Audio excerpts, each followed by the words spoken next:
And we are live. And the question is, why is no one talking about this? What does sacred love mean as a human being?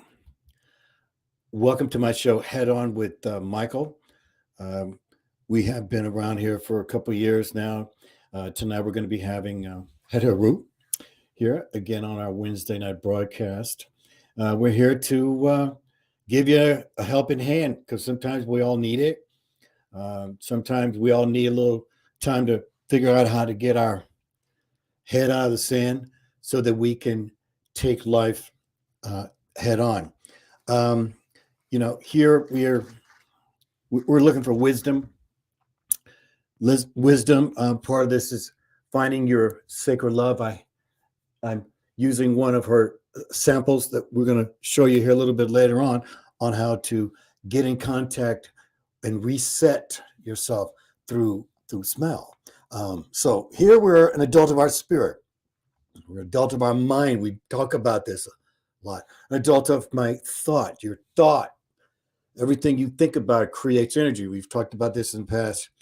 All this will help you with your emotions, being an adult of your emotions, as well as being an adult of your actions, your body, the love you give out, sacred love, creating surroundings that are for your positiveness, having relationships that are positive for you.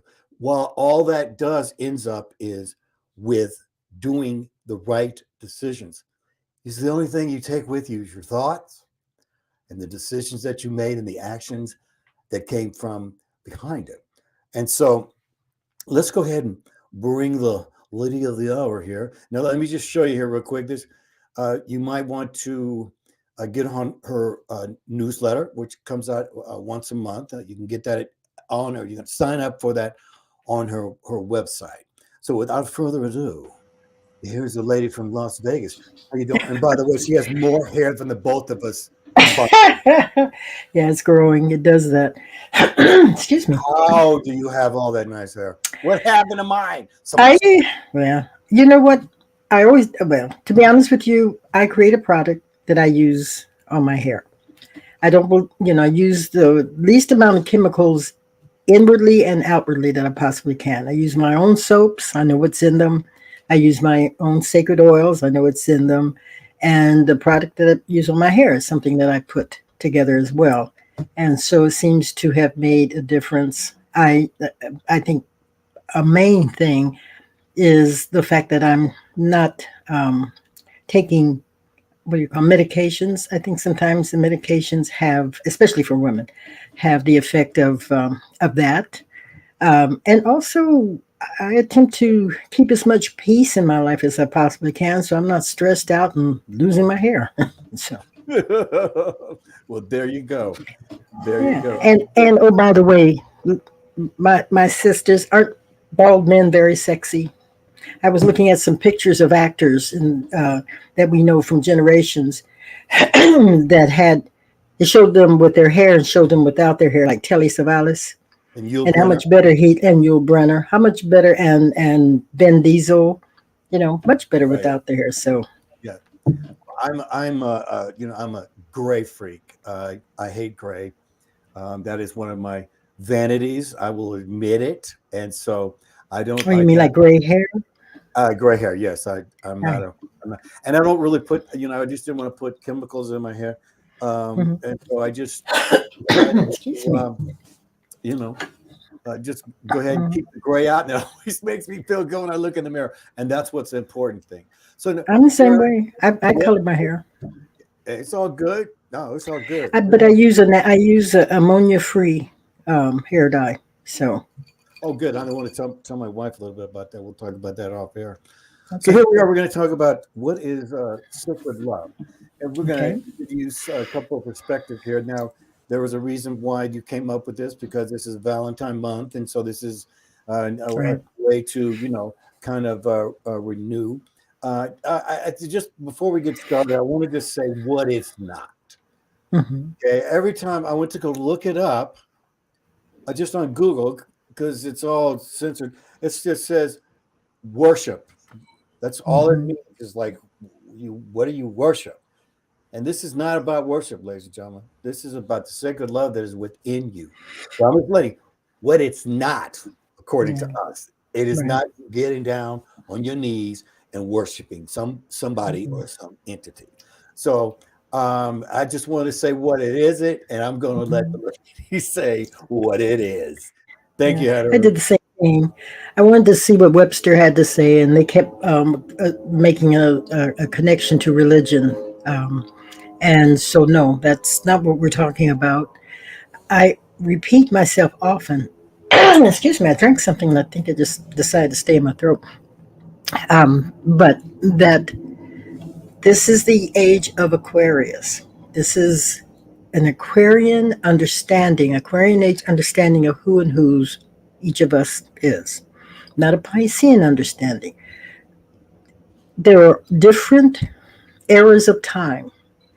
In the yoga teachings, they call it yugas, but the different ages. And for a few thousand years, we participated in what was known as the Piscean age. I remind you this.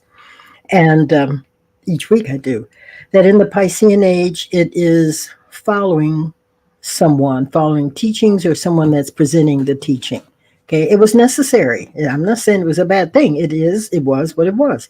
We had masters that walked the planet at that time. We had Jesus, the Christ. We had the teaching from Muhammad and the Buddha.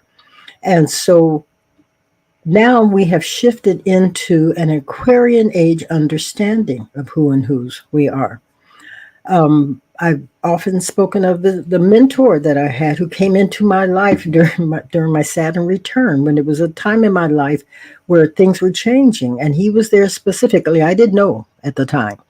It was something that took me a few years to understand. But he came into my life to help me shift my approach to teaching and understanding of this thing called yoga to an Aquarian age understanding of this. My yoga teacher, whom I love and adore and appreciate and respect and everything else, and who made tremendous contributions. This lady was born at a time where it was the Piscean age. When I met her, she was 70. I was only 20. And that was in 1970. And so she came out of an era where she even as she got into yoga, she found a guru, a master teacher, and she followed what this teacher presented to her. Her way of teaching.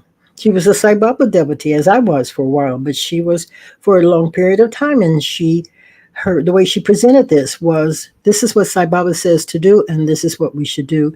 And those of us who got to know Mataji, Indra Devi, many of us became devotees of Sai Baba, and it was a positive thing. What I'm grateful for, I truly believe that it came time for me to shift my understanding of yoga, that it felt literally that Sai Baba kicked me out of the fold there. But if that was the case, I was able to take with me an understanding of what we call God really was, and what I learned through my time, not before Sai Baba, but through my time, my working with the teachings, because was a bhakti, which is the yoga approach to love, unconditional love. That's what I learned, was that God was love. Excuse me. Now in the Aquarian age, what we're learning is the individualization of one's own sense of divinity. And in doing that, we're learning about what sacred love is. When these oils were being channeled to me, I never expected to do anything like that. It was just something that my guides told me. They wanted me to concentrate on healing, which means to make whole, to concentrate on healing by focusing on the chakra system. It surprised me when they said that because I had been teaching yoga for some time and I thought I was already doing that. But they had another plan. They wanted me to shift into an Aquarian age understanding. When you do, especially when you start off doing yoga postures, generally you get a teacher. You have someone that's instructing you how to do this posture, that posture, etc., etc. Same way often with meditation or any of the spiritual teachings. And let's say you're in your car and you're feeling the stress of your day, of your job, of your family, of the traffic, whatever, and you're stressed, and so you're not going to be able to pull over to the side, pull out a yoga mat, and proceed to release your tension.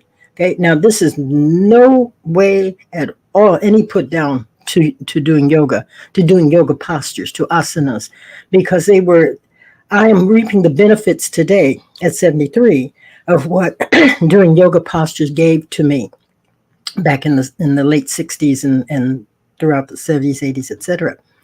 So, but with using these sacred oils, what one is able to do is to just to pull out one of your oils. If Kepra is the one for peace and tranquility. We're talking today about sacred love, the heart chakra, to help put you back in balance by applying it and smelling it, saying the affirmation. We are a kinship. There's a kinship between the essential oils. Our hormones, our chemistry is connected to these essential oils. That's why we have the experiences with them that we have. Perfumes, I'm not a big fan of perfumes because to me, I can smell the alcohol and I think it just doesn't work for me and doesn't have the same effect. And a lot of times what I'm smelling, I don't like. However, with these sacred oils, they work with the balancing of the chakra system. You are not just a one-dimensional being. You are a multi-dimensional being, like the tuning fork I talk about. You take the tuning fork, you strike it, it vibrates. We are vibrating. We're vibrational beings. Excuse me. So with the heart chakra, in order to know what sacred love really is, it's not about taking one day out of the year and buying flowers or candy or receiving or going to dinner with someone, etc., to show how much you appreciate them in order to enter into the being, the consciousness, the feeling of love. It begins with self. Sacred love, meaning it begins, is that which is holy within you. Holy within you. And the word holy, sacred, comes from whole. The wholeness that you are experiencing within your own being. We cannot mix what we cannot measure. Law of attraction. You will not attract someone that will support you, will be mutual in your level of unconditional love and appreciation and respect if you don't have that for yourself. So with sacred love, we begin with self. We recognize all of us have history. All of us have stories. All of us were hurt at some time in our lives. All of us had I can't say all of us had a parent, but many of us, I'll put it that way, had a parent who had his or her own issues. They cannot give you what they do not have. You cannot mix what you do not have. So if they're dealing with their own stuff, they're going to put that on you as well. So, like, I use myself as an example. My mother, bless her heart, was alcoholic. Why? I don't know.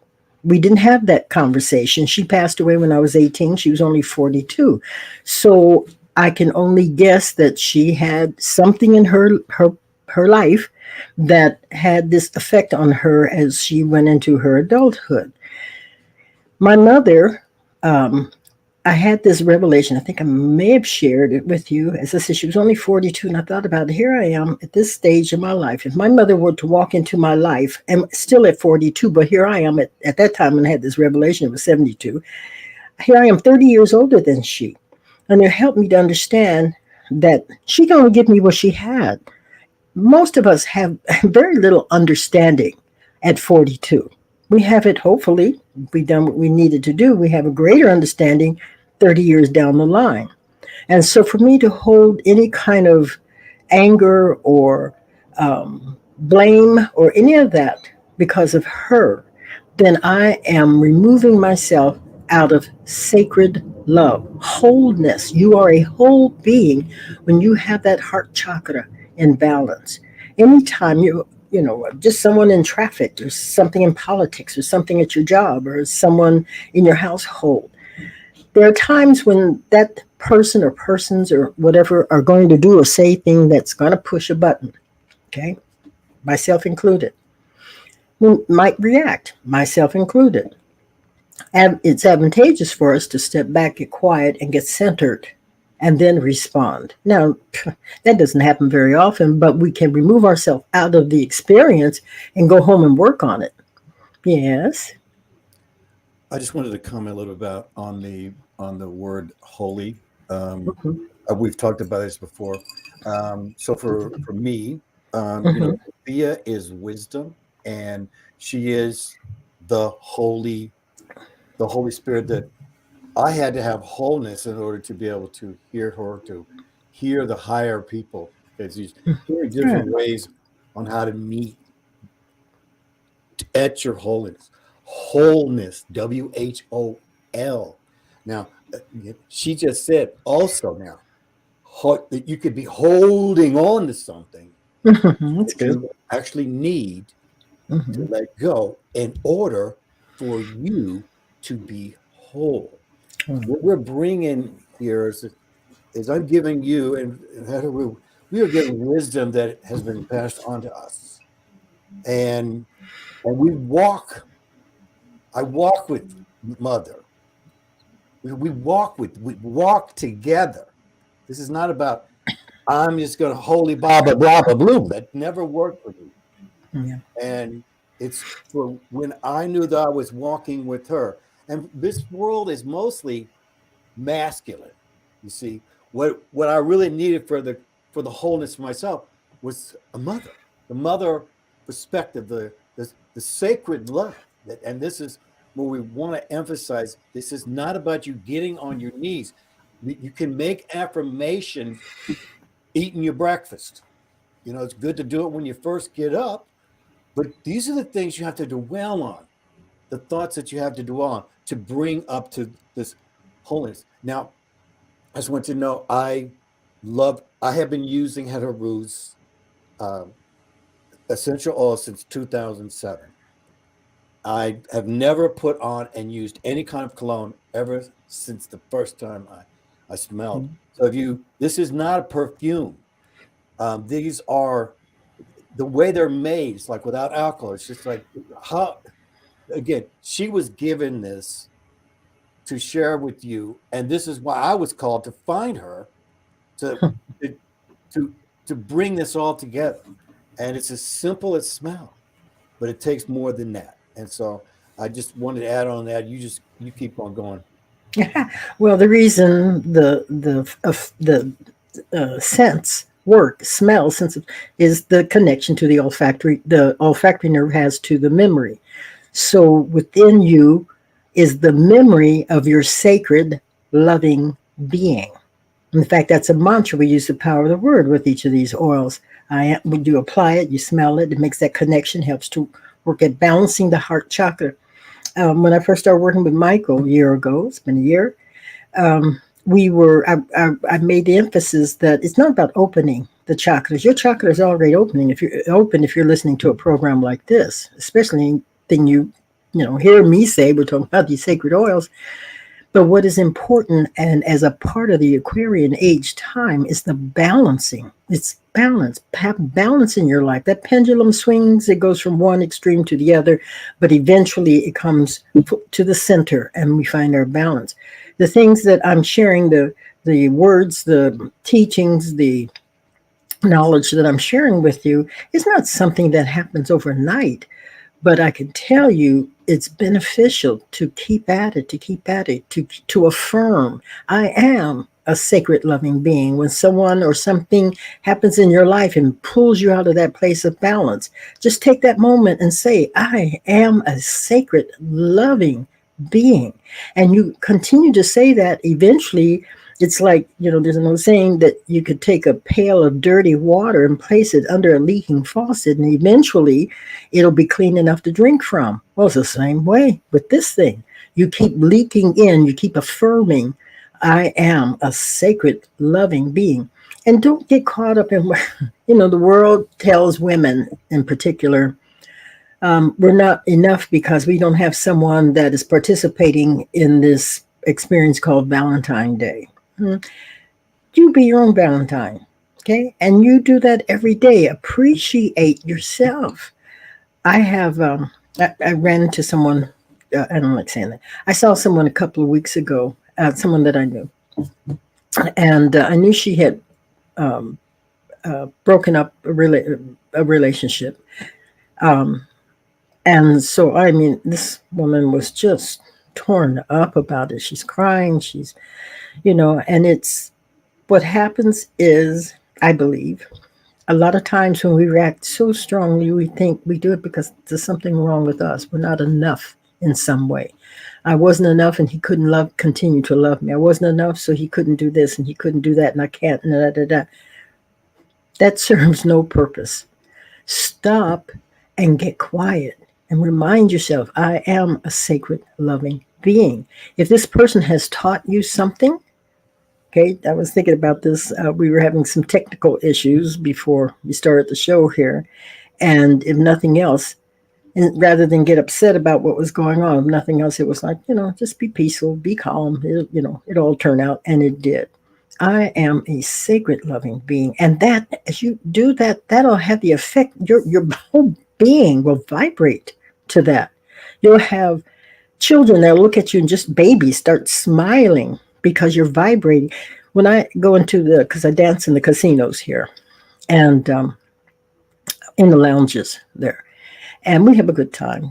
Many of us have been dancing together for years, 8 7 8 years, 6 years, whatever. We stopped, for that 1 year or so with COVID, and always so happy to see each other when we see each other because of that period of time where we couldn't dance together, and some of us did make our transition during that time.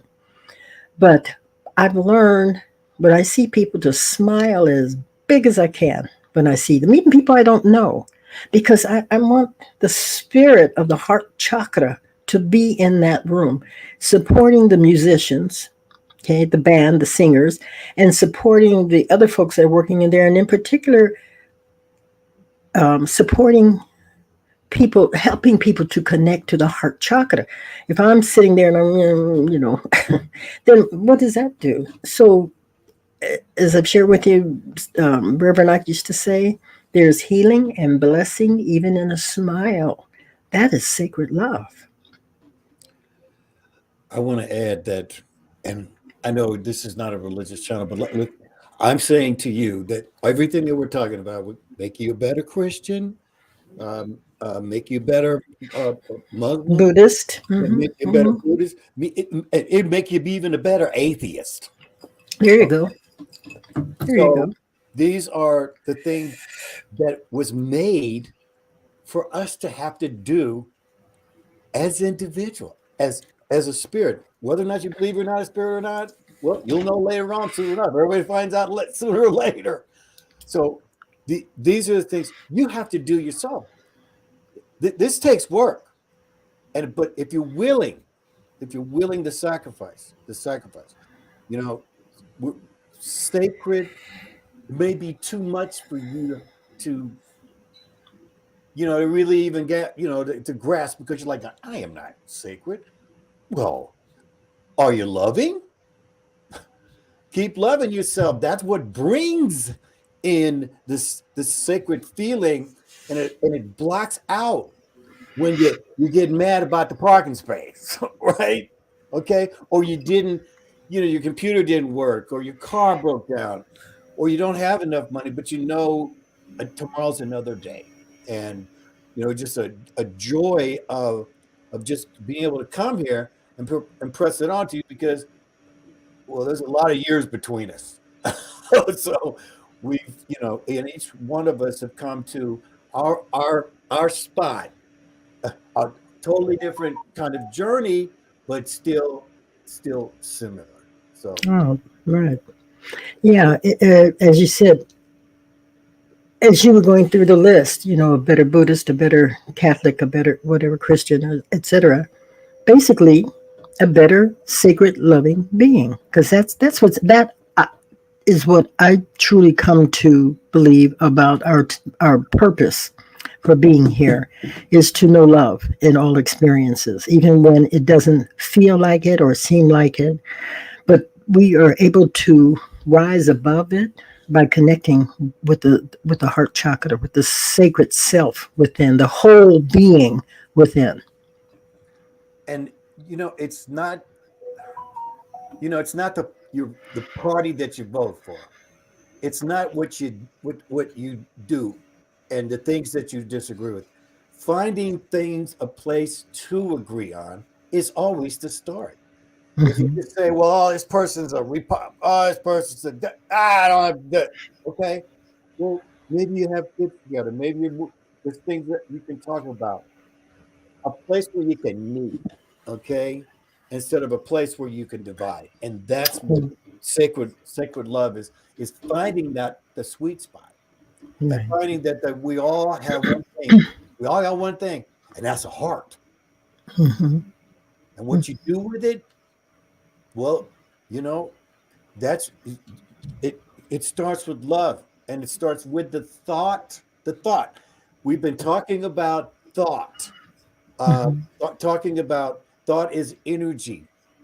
Thought is energy. It's an action that comes from that thought. Go ahead. Well, I was thinking with regards to this idea of this being multi-level being, and not only are the thoughts that we think. I'm attempting to pull it in now. So okay, let's say we see through the eye, but if we take the eyeball out and place it in our hand, is the eyeball going to continue to see, or the same way with the ear, or the same way with whatever? Even the brain. Does the brain continue to think? There is something that's utilizing all of this. There is something within you that sees through the eyes, that hears through the ears, that speaks through the mouth, that thinks through the brain. And we believe it's the soul. It's the essence of you, the purpose of you, the reason that you are here at this specific time for however long you're here. And somebody was talking about this person's intention and desire to be here forever. Well, okay, it's not going to happen in this. Well, I'm not going to say that. It's not up to me to say that. What I will say is, for the most part, if we make it to 100 years, okay. I know if I live that long, I know how I want to live that long. If I'm not operating in a healthy way, body, mind, and emotion, then the idea of living that long doesn't have much of an appeal. My yoga teacher could enter a room and the whole room start crying. Why? Because she entered that room in the spirit of unconditional love, and folks could feel it. I guess maybe that's why I'm doing this now, because like I said, I met her at the almost the same place in life where I am now. We know at this point that people are hurting, that people are confused, that people are worried, etc., etc. Okay. And in any way we can possibly help, it behooves us to do it. What were you going to say, Michael? I was going to say that you can when you begin to carry it everywhere. The moment you have it inside, Mm-hmm. the moment you walk out the door, the moment I walk around the block, anytime I go into a store, I'm always putting that frame, and that's practice. Mm-hmm. Okay, that's nothing. We're not saying you can just do this like this. It just takes practice. It just depends on where you are in your life at this time. And there's a lot going on. But one of the Yeah. things is learning how to love yourself by having the peace and just the thought here. So we're getting ready to close up here. And I know you're Mm-hmm. going out here dancing. So just I want to get you. Look at her. Yeah. Yeah. Hey, hey, it's it's my thing. It's my thing. You know, I I see you were talking about that, and it led me to another thought. Um, don't be fearful of this time. It's easier said than done. I know, but if you work on yourself and you connect with the sacred, loving self, and you connect with that heart energy of the heart chakra, the heart itself is just a muscle, as they say. It's not the heart, it's what is living through the heart, what the heart is symbolizing, what it represents. And basically, it is representing sacred love and appreciation. Begin now to appreciate self, because then it'll make it easier to appreciate others. And that is so true. Thank you so much, Het-Heru. My pleasure. We had a little technical difficulties. It don't bother us. We didn't been through it too. I love you, everybody. We'll see you next time. Here, right here. So I'm just going to say it. Look, you just got a whole lot of information. Take the best and leave the rest. Okay? This isn't trying to force anything. If you learn one thing, if you had just one extra thought that just gave you a set of pause. We're here to help you with your thoughts. This is what Mother always said to me. I'm here to help you with your thought. Because it's the thought, the energy. Remember, without your eyes, your brain is in the dark. You do know that, right? The brain is in the dark. It's dark in that skull. There's not a light bulb on in there. So you have to have your eyes. Check your eyes. Make sure that everything's going good with them eyes, because you really need it. And right now, your health is your wealth. So keep healthy. If you want to change yourself and you just need some tools, then I just want to encourage you to go to Het-Heru's her website and just get the samples. And we're going to be on TikTok here, and make sure you follow me ahead on with Michael. Do me a favor. I appreciate it if you just give me a subscribe, and I appreciate all those who are coming in now and all those who was here live. We had a few people here, and I sure want to thank you for just spending some time here. I see you on Twitch. Thank you so much, and we'll see you on the next broadcast.